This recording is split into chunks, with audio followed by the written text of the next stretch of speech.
Hello everyone, thank you for tuning into my channel. So today's video is in regards to teaching your children responsibility. I am a mom of two, as most of you know. I have a now 4-year-old son. I cannot believe that my son Joel Jr.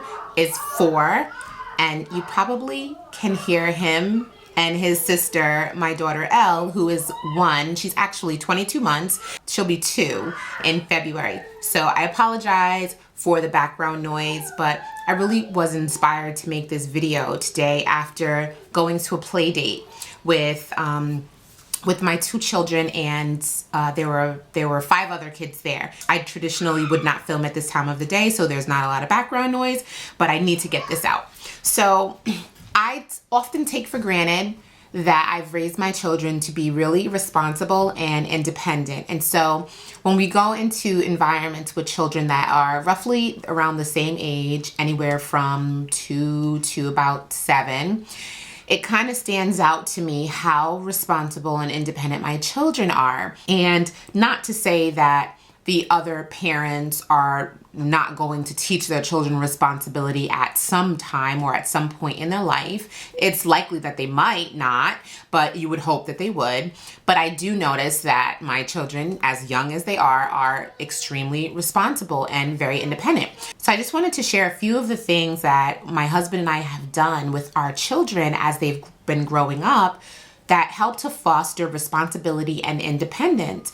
I think sometimes as parents, we often want to just do things for our kids. Not only is it easier because obviously putting on a coat and putting things away can happen so much faster if we adults do it versus if we let them do it, but also it's just in our nature as parents to just want to do things for our children. I mean, we are their parents. So one of the things that I think we take for granted is assisting our children with simple self-help development. For example, when both of my children were the beginning stages of toddlers, kind of walking, we would make them take off their shoes when we came home in the evening or from wherever we were. We would make them take off their own shoes. And of course, at first, we were wearing like the strappy shoes. Elle still does wear some strappy shoes. It's going to be a little bit challenging because they might not exactly know how to unstrap. So what we would do is we would teach them. I would put their fingers on the straps and use my own pressure to unstrap it, and then put their hand on their heel and show them how to push the shoe off the heel. And we would get very excited when they would do it. And we would repeat this all the time, showing them this is how you take off your shoes over and over. And if you do that for a good month or so, not only do your children learn how to do it themselves, but they're older, so the natural abilities that they have start to come into place, making it a very easy thing for them to do. But of course, the consistency is really the key that makes it work. Another thing we would make them do is, kids love zippers. So you will see normally if you have a coat with the zipper, or even like the pop buttons, not the buttons that you have to stick through the hole, but a pop button, children tend to want to just do those all on their own. So we would make our children take off their coats, and they would then have to put their coat in the designated area, or they would give it to us so that we could put it away. So those are 2 very basic things you can do right now to teach your children responsibility. And of course, when it's time to go out somewhere, go get your shoes. They have to go and get them. And go get your coat, go get your hat. And all of these little things teach independence and responsibility that carry on forward as they get older. And you'll see it. And sometimes you may be thinking, well, oh yeah, of course. But I'm talking about a 12-month-old, a 13, 14, 15, 16-month-old taking off their own shoes and putting it in the designated area, or giving it to an adult. And when it's time to go somewhere, going and retrieve those things on their own. Another thing that we taught our children to do that is also related to self-help is taking off your own clothes. It's very easy, of course, for an adult to just pull off some pants, pull off the shirt, pull off the socks. I get it. But your child is fully capable of assisting in that process if you give them a chance. The hardest part of undressing is the zipper, the button of a pair of pants. But most young children wear stretchy waist pants. Even to this day, my daughter still wears stretchy waist pants, and Joelle has a few athletic sportswear pants that are stretchy waist. They just need to pull them down. They may not be able to get it off the leg, but you can encourage them. Sit down now. Remind them now they sit down, and then they grab it by the foot, and you show them, grab it from here, and you want to do the same thing with the socks. Pull it off, and you'll see them yanking the toe and pulling it off, and maybe it gets caught around the ankle and the heel, and then you just kind of go and you just stick your finger in just a little bit to get it over the heel, and then you encourage them to finish it the rest of the way. And those self-help skills help to foster independence. Another one that I think is great for independence, and most parents probably already do this, is putting your toys away. Of course, we want our children to put their toys away, and it's something that we probably say ad nauseum, but I mean, like, for real. Like, you need to put them away, and you're going to put them away and remind them to put them away all the time, and do so without making it feel like a punishment. Like, if you don't put your toys away, I'm gonna throw these things away. No, but I just remind my children, you have to go put your toys away so we can keep the floor area clear. If your toys are on the floor and I step on them by accident, you know, mommy is very heavy. If I step on that toy is gonna break. And if that toy breaks, you won't be able to play with it anymore. Is that something you want to happen? No, mommy, can we please pick up our toys and put them away? I can help you. And teaching them how to put things away in multiple. So instead of one toy clunk, one toy clunk, one toy clunk, pick up 1, 2, 3. Can you carry all of these in your hand? Yes, let's put those away at a time. Can we pick up all the blocks like this instead of 1 block, 2 block, 3 block? Can we pick them all up and throw them away? That's just another way. Because my son is a little bit older than Elle, I'll talk about a few things that we currently do with Elle that are, I would say, are any child would be fully capable of doing, because she's not 2 yet and she's been doing these for a while. So Elle also has to put her clothes away in a hamper.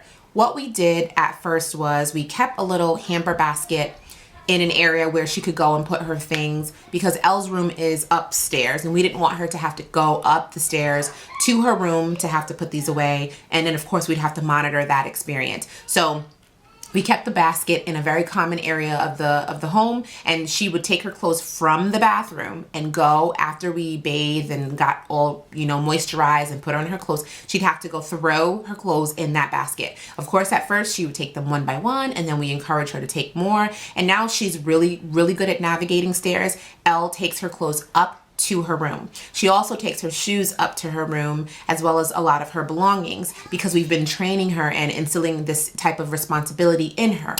When our children are done eating, they have to remove their things from the table. Of course, it's so easy for me to just grab their bowl, grab their spoon or their fork, their cup, put it in the refrigerator if it needs to be refrigerated, or put it in the sink if it's dirty. Of course, it's easier for me to do that, but they're able to reach the sink. So why would I do it? My daughter also throws her own diaper away. After she's been changed, I have her throw the diaper away. There's many occasions where I also have her brother throw the diaper away. So they are both sharing in the responsibility of taking care of one another. And when he wore diapers, he threw his own diaper away. As far as my son goes, I want my son to have a very chivalrous spirit. As they say, chivalry is dead. I feel like it's the truth. I do train my son to have a chivalrous spirit by having him do things to support me. So, for example, most of the daytime when I'm with the kids, my husband is at work. And when I first had Elle, I obviously have to hold her. Now it's a little bit easier because she's mobile, she's walking on her own. But when you're holding a newborn baby and then you have a toddler who is 2 years old, it is very difficult to manage the baby bag and my own personal purse and holding the baby and also trying to navigate keys and the door and everything. So what I trained my son to do was hold doors open for me. I would push the door partway through with one arm and then teach him how to use his own body weight to fully open the door and stand with his back towards it using the strength of his feet to keep the door open. And this is something that he was doing at 2 years old. So whenever I needed to get through a door, I would say, "Come on, Papa," which is like my nickname for Joel. "Come on, Papa, hold the door for Mommy." And I'd push it as much as I can, holding the baby or the baby carrier, and he'd push it open and he would hold it open. And that's when we're in other environments like a store or something like that where a door needs to be held. When we're at home, my son has the responsibility of unlocking and opening our back door right after he hears me set our home alarm. So I'll set the home alarm. He's listening to it, and on cue, he unlocks the door and he pushes it open, and then he goes to the second door. We have like a closed-in sunroom porch. So he goes to the second door, he unlocks it, and he opens it, and he holds it open. At that time, my daughter Elle is coming down the stairs, and I'm usually coming back to the kitchen. This is all happening within about 30 seconds. I grab her arm and we walk down together. I close the door, lock it. All the while, my son is holding this sunroom closed-in porch door so that Elle and I can get out. And then when we're done, he closes the door, he goes to the car door and he opens it. I taught him how to open the door so that he could get inside on his own while I'm on the other side putting his sister in. So a lot of these habits that I've taught him have truly been off of the basis that there's two of you and there's only one of me. We need to get things done very quickly and I need support. So teaching my son to be responsible and independent helps me be a good super mom. We've taught our children to be independent with eating. We trained them on how to hold a spoon from a very young age. First, we would do the undergrip because it's so much easier for a child to go like this. Children tend to eat like this. And then we taught them the overgrip. This is how you put it in your mouth. And we taught them how to be independent with obviously transitioning from a bottle to a sippy cup to a straw cup to an open cup and so on.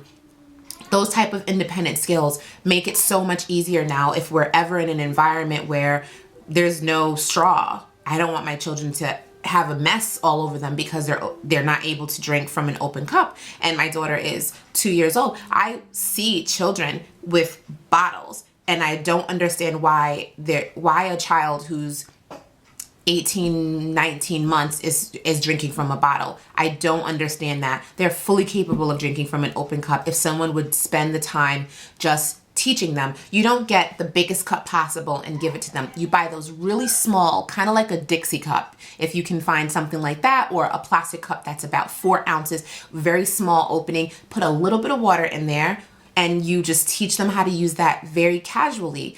And you don't rush things along. You don't expect your child, whatever the task is that you're giving them, to master it on the first try. When we transition from using stretchy pants to having to button up your pants and zip up your pants, there is obviously a bunch of steps that we had to teach him in order to be able to do that. He had to learn how to put on his shoes, going from I can take them off, but I can't really put them on. So we've had to teach him, this is how you put on your shoe. And you practice and you practice. My son can put on his coat. He can put on his gloves. He can put on his hat. He can put on his pants. He can put on his socks. He can fully change himself. Some of the things I've done to make them easy is when I want him to put his pants on, I lay them flat on the ground with the front facing up so that he can go sit on the ground, pick them up and stick his legs in. When it's time to put a shirt on, I lay that flat on the bed with the back up, front side facing the bed so he can go and pick it up and put it on his head. So there's a lot of different things and techniques I've done to support him in being successful, and now they just are second nature to him. One other important thing that we've done to foster independence and responsibility, we praise them when they do well. When they're capable of doing something all on their own, sometimes children will be children and they won't want to do them on their own. And they'll say, I can't do it, and they'll whine and they'll kick and they'll scream. And instead of getting frustrated, yes, you can. I mean, there are definitely moments when that happens, but for the most part, we remind them of how smart they are, how talented they are, how good they are. And usually we will pep talk them like, come on, you can do it. Come on, you can do it. You can do it. Wow. Come, daddy, look, daddy, look. We'll do things like that to get them really excited about being independent.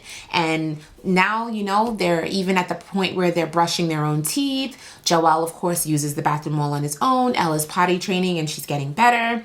They can get in and out of bed. We taught our children how to navigate stairs at a very young age. I was so afraid of my children falling down the stairs because our home has stairs and our apartment before we bought our home had stairs. So instead of like being nervous about our children navigating the stairs and going crazy with all the different, you know, gates and things like that, I just taught them how to navigate the stairs. I know I've said a lot, but it just was really on my spirit today after spending some time with a bunch of other children, realizing how independent my kids are and how much we've done as a mother and a father to instill that in them. And it makes me so happy, and I'm so proud when people point it out, like, wow, your kids are pretty damn responsible. They're very independent. How old is he? How old is she? When you get those type of remarks, it just kind of puts into perspective how awesome of a parent you are.